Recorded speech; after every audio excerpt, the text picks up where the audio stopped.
Yes, people, what's going on? Welcome to United View. Welcome to Flex's View, man. Busy day today, up and down. But I had to react. There had to be a Flex's View off of the news earlier on that Marcus Rashford obviously did not make the England squad. Kobbie Mainoo did. Luke Shaw did. Harry Maguire, no surprises there, he did. But yeah, big up to Owen. He covered it earlier, and I know this. You guys have had yours say. I just needed to have mine. When I first sort of saw the news coming out that he's not going to get it, I'm not going to lie, it was one of shock and surprise. It was one of shock and surprise for me, because obviously I don't think he deserves to be in it off of form, but the shock and surprise more came from, I'm surprised that Gareth Southgate actually did do it. You know, to leave out Marcus Rashford is a big statement, and it's a sign that Gareth Southgate has changed his tact a little bit. Yes, there's arguments to push back on in terms of, well, when Maguire was playing rubbish or wasn't playing, he's picked him. You know, Grealish is in there, he's played rubbish. But let's just focus on the Man United aspect of this and the Marcus Rashford aspect of this for the moment. This is make or break for Rashford. Let me do it on the player front. Marcus Rashford now will either rise to the occasion and say, where am I at in my career? What am I doing? What's going on for me? How did it get to this? Because if you're him, you're thinking, you know, you've come through the academy, you know, he played his, his 400th game the other day? Played his 400th game, which is a fantastic achievement. He's missed the Man United, new contract, 30 goals last year. Where has it all gone wrong? You know, issues this year off the field, issues this year on the field, statements, you know, getting angry, doing interviews. It hasn't looked right. And then, you know, I don't want to, it's not the cherry on top, but the insult to injury, as they called, salt in the wound, is what, not cherry on top, salt in the wound. I'm now not in the England squad. You know, will he even start on Saturday against Man City in the FA Cup final, Man United's biggest game of the whole season? So he will be thinking, what on earth has happened? Now, he will either rise from this and we'll see it as one of the big turnarounds in his career, a real choice point for Marcus Rashford to say, I need to change. How do I get myself out of this thing?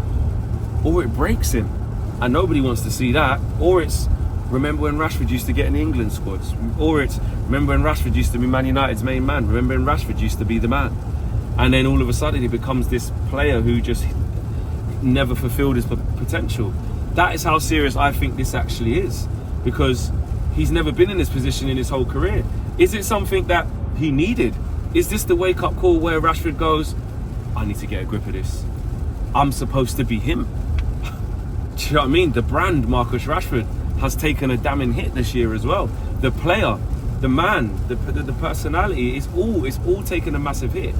And, you know, for Gareth Southgate's comments as well, for saying the reason why, I thought it was maybe, you know, the minutes he's had since that injury against Coventry. You know, I thought he would have got some more minutes in the lead up to the FA Cup final. So I was thinking, oh, maybe he's not fit. But for Gareth Southgate to say there's just players who have played better in that position. Basically, players who have played better in that position this season. It's that simple.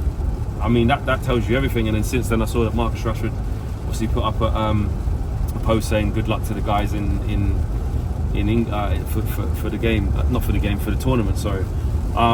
So you know that it's nothing to do with like, oh, you know, let's see if he can get fit, or no, you've just played rubbish this season, which is the truth. And Marcus Rashford has nobody to blame but himself for, you know, this year. There's a lot going on off the pitch. You don't know exactly why he's been like that, but all of the things that have happened, he will know that it's been on him. It's not because he hasn't had enough chances, you know, it's not because he hasn't had enough starts or he's been plagued by injury. It's just been really poor for Marcus Rashford this year. And then couple that with, you know, the wrong way to deal with that frustration of not playing well, with the stuff off the pitch and the drama off the pitch. It's gone from bad to worse. And, you know, if you're Marcus Rashford, to get to the end of the season and on top of all of that, to compile more misery onto him in terms of he's not now in the European squad, in the England squad, that is a big blow for him. And you know what I was thinking earlier, I was talking to KG about it, and I was like, well, hold on a minute. How did Marcus Rashford, even going into this final now, I had reservations as to whether he's going to start. So I was like, the minutes haven't really minuted. Like, I thought he would have got more. He came on late against Newcastle, late against Brighton. It felt like he should be getting more minutes after, you know, being out for quite a few games from Coventry to now. But then does Eric Ten Hag say, we also know what Marcus Rashford's like. He's in a bad place now. He's going to be in a shit place. Is that a catalyst for Eric Ten Hag to say, it's maximum disappointment, I believe he's going to bounce back, you're starting in the final? Or Ten Hag's got his own fight on his hands. Does Ten Hag say, I tell you what, I can't trust you to perform from minute one. I can't trust you to have your head in the game and overcome this level of disappointment so soon to a cup final. In fact, you're not playing. Then how does Marcus Rashford react to that? Does Marcus Rashford say in the summer, you know, he's had the season from hell, out the England squad, not playing well for England? Does that enhance or increase his chances, should I say, of looking for a move? Now, I don't think there's not been news suggesting that. I'm just throwing those questions out there. From a Gareth Southgate point of view, you know, Henderson not in there as well. It shows that Gareth Southgate's like, I'm fighting for my job, mate. I don't want to have to defend these decisions. And if he would have put Henderson in, if he would have put Marcus Rashford in, he would have been defending it. Now, it was interesting what he said about Luke Shaw, even though he said it's a long shot, but he's saying because he's our starting left back for England, he's basically given him more time to prove his fitness, because that's the number one left back, and there's no Chilwell as well. But Luke Shaw's not going to make it. I don't mean to be, you know, pessimistic, but let's be honest, he's not going to make it. He's missed far too much football. He's already had setback after setback. I don't see how he's going to get that fit in 2 or 3 weeks to be able to play a tournament. It's just not going to happen. And Gareth Southgate said so. But on the positive, and Harry Maguire is Harry Maguire. I don't think we need to talk about why or how he's in the England squad. And actually, this season, he's actually played well. So I think that's gone to bed. It's the Kobbie Mainoo thing. You know, yes, this is about Rashford, but also Kobbie Mainoo's in there, and he's got a good chance of, you know, not only necessarily making the final squad. I think he definitely will, but he's got a good chance of starting games or starting the tournament. Like, why not? He's shown that he's mature enough. He's shown that he's ready enough ability-wise. Of course, he's young. Of course, it's going to be a tough ask, but he's shown that he's ready to make that step. And when we saw him against Belgium and Brazil, you know, he proved that he can mix it, and it's mouthwatering to think that he could be with Jude, you know, Phil Foden in midfield, Declan Rice. It's an absolute joke how good he is, and it's an absolute joke that, you know, someone so young in his breakthrough season has managed to do that. So it's a massive positive for him.